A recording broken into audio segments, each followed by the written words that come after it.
ঈদকে সামনে রেখে রাজধানীর সদরঘাটে লঞ্চগামী বিশেষ করে বরিশাল চাঁদপুরগামী দক্ষিণাঞ্চলের লোকজন যে ভোগান্তির শিকার, সেই ভোগান্তি লাঘবের জন্য বাংলাদেশ সরকারের নির্দেশে, বর্তমান সরকারের নির্দেশে বিআরডব্লিউ কর্তৃপক্ষ যে সিদ্ধান্ত নিয়েছে, যেটা আপনারা জানেন যে গতকালকে আমরা যে জানতে পেরেছি রাজধানীর বসিলাঘাট থেকে এবং রূপগঞ্জের শিমুলিয়া টুরিস্ট ঘাট থেকে কিন্তু আগামীকাল মঙ্গলবার সকাল 8:30 থেকে কিন্তু এই 8টা থেকে চাঁদপুর এবং বরিশালগামী লঞ্চের যাত্রা আনুষ্ঠানিকভাবে শুরু করবে। এর ধারাবাহিকতা কিন্তু আজকে আমরা আপনাদেরকে দেখাতে চেষ্টা করতেছি যে এখানে কিন্তু আমরা দেখতে পাই যে অলরেডি একটি লঞ্চ এখানে এসে উপস্থিত হয়েছেন এবং লঞ্চ ঘাটের পরিষ্কার পরিচ্ছন্নতার কাজ করছে এবং লঞ্চে যারা যে সকল যাত্রীরা, বিশেষ করে আপনারা জানেন যে রাজধানীর উত্তরা থেকে উত্তরা, গাজীপুর, নরসিংদী, আশেপাশে পূর্বাঞ্চলের এলাকায় এবং রূপগঞ্জের যে শিল্পাঞ্চল, রূপগঞ্জের যে শিল্প কারখানা যারা কর্মরত বরিশাল এবং চাঁদপুরগামী যারা কর্মজীবী আছে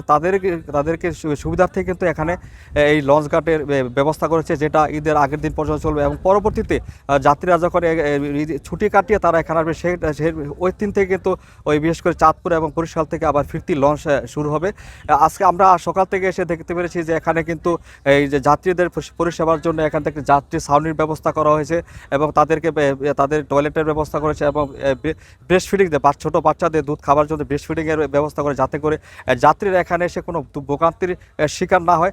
আরেকটা কথা আপনাকে জানিয়ে রেখে, এখানে কিন্তু বিশেষ করে চাঁদপুর বরিশাল, খুলনা, শিমুলিয়া থেকে যেটা আপনাকে জানিয়ে রেখে সকাল থেকে শিমুলিয়া থেকে পথে ডেমরাঘাট, নারায়ণগঞ্জ ঘাট, সাতনল, মোহনপুর, একলাসপুর, চাঁদপুর গিয়ে এখানে শেষ হবে এবং যেটা বরিশালগামী যে লঞ্চটা যাবে সেই লঞ্চটা কিন্তু শিমুলিয়া থেকে প্রথমে ডেমরাঘাট, তারপর নারায়ণগঞ্জ, চাঁদপুর, সর্বশেষ বরিশাল গিয়ে সেটা যাত্রা শেষ হবে।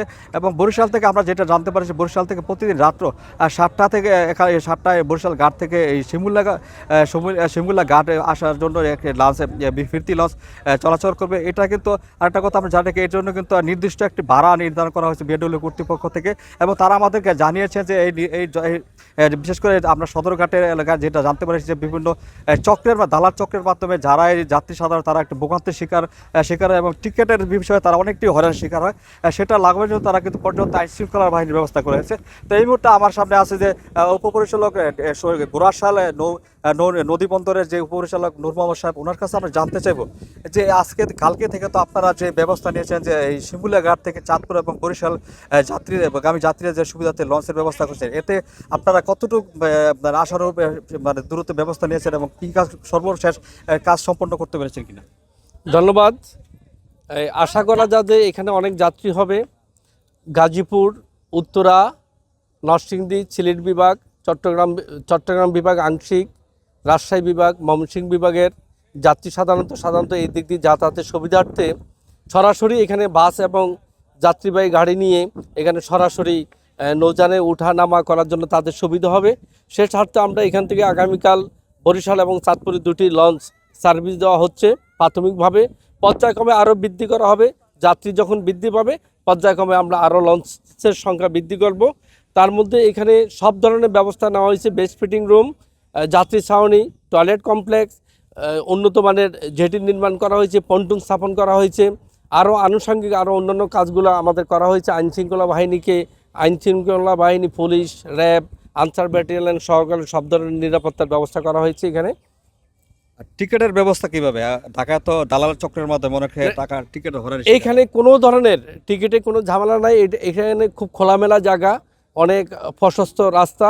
এখানে কোনো ধরনের দালাল চক্র এখানে এখন তৈরি হয়নি। এখানে কোনো ধরনের সমস্যা হবে না। ঠিকঠাক মতন যাত্রী সাধারণ ওঠানামা করতে পারবে লঞ্চে, তাদের কোনো ধরনের সমস্যার সৃষ্টি হবে না। আগামীকাল যে আনুষ্ঠানিক যে উদ্বোধন করবে, এখানে কি কোনো মানে উদ্বোধনটা আসলে কোনো কর্তৃপক্ষকে উদ্বোধন করবে কিনা? আজকে বিকেলে আমাদের মন্ত্রী মহোদয় এখানে পরিদর্শন করবেন, উদ্বোধন কর্তৃপক্ষ পরিদর্শন করবেন, পরবর্তীতে এটা পদক্ষেপ নেওয়া হবে। আরেকটা কথা আপনাকে জানিয়ে রাখি, ঈদে আনন্দ, ঈদ সুখের এবং ঈদ যেন স্বাচ্ছন্দ্যপূর্ণ হয় সেই লক্ষ্যে কিন্তু বিআরডব্লিউ কর্তৃপক্ষ এই ব্যবস্থা করেছেন। তারা আমাদেরকে জানিয়েছেন যে যারা বরিশাল এবং চাঁদপুরগামী যারা আছে তারা যেন আর পরিবার পরিজন নিয়ে শান্তিপূর্ণভাবে ঈদ পালন করে আবার যেন তারা শান্তিপূর্ণভাবে নিজের গন্তব্য কর্মস্থলে ফিরে আসতে পারে, সেই ব্যবস্থায় তারা নিয়েছে। এতে কিন্তু আরেকটা কথা জানি, এই কারণে কিন্তু আমাদের যে বিশেষ করে শিমুলিয়া ঘাট এলাকায় কিন্তু একটা উৎসাহ উদ্দীপনা বিরাজ করে, যাতে কারণটা হলো যে এখানে কিন্তু বিগত সময়ে এখানে টুরিস্ট ঘাট আছে, যেখানে পর্যটকদেরকে কিন্তু ব্যতিক্রমী যে গাড়ি টার্মিনালের ব্যবস্থা লঞ্চের যে টার্মিনাল সেটা কিন্তু করা হয়নি। সে কারণে কিন্তু সবার মধ্যে একটা উৎসাহ ফিরে আসছে এবং আশেপাশে যারা আমরা একটা কথা জানি, আমরা কিন্তু বরিশালগামী কয়েকজনের সাথে আমরা কথা বলি, তারা আমাদেরকে বলেছে তাদের একটা স্বপ্ন ছিল তাই যে এটা হলে তারা অতি দ্রুত ভোগান্তি লাঘব দূর করে তারা দ্রুত এখান থেকে তারা বিশেষ করে হয়রানির যে শিকার হতো যে সদরঘাট লঞ্চ ঘাটে, সেই হয়রানির থেকে দূর হয়ে তারা মুক্ত হয়ে এই শিমুলা ঘাট থেকে তারা অতি সহজে তাদের নিজ গন্তব্যস্থলে পৌঁছতে এবং তার শান্তিপূর্ণভাবে তারা নিজ কর্মস্থলে ফিরে আসতে পারবেন। এই ছিল আমার কাছে সর্বশেষ। রিয়াজ হোসেন, ৭১, রূপগঞ্জ।